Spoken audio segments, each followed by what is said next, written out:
When we lived in Mesa up near Lehigh, we always had numerous projects going at once, and there exists an entire folder of all the photographs of the stuff we did, the quarantine art folder. And while it was mostly holiday-related items, there were a few gaming things in there, and the entire time we lived at the place that should not be named, my wife and I experienced a noticeable lack of creative inspiration.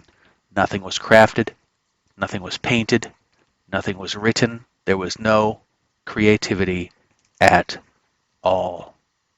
It's taken a while to get accustomed to life down here in Fort Stinkin' Desert since arriving in November of 2021. There was a solitary gaming shop in town.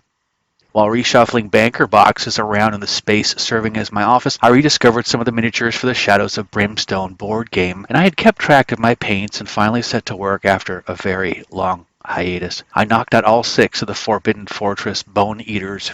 These are the 3 that have finished bases. Basing consisted of my favorite go-to, using bathroom tissue and a mixture of water and school glue. I painted it, hit it with red ink, and gloss coated the whole thing. I think they look tabletop ready. Their campaign world, Belly of the Beast, is the inside of some immense creature. The stars finally aligned, and one night we made it to Amazing Discoveries, the sole game shop here in town.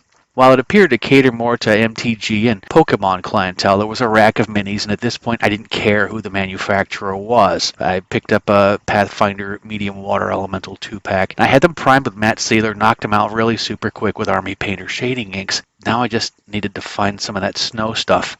If you've not tried it, do not use Deco Art Snow Writer.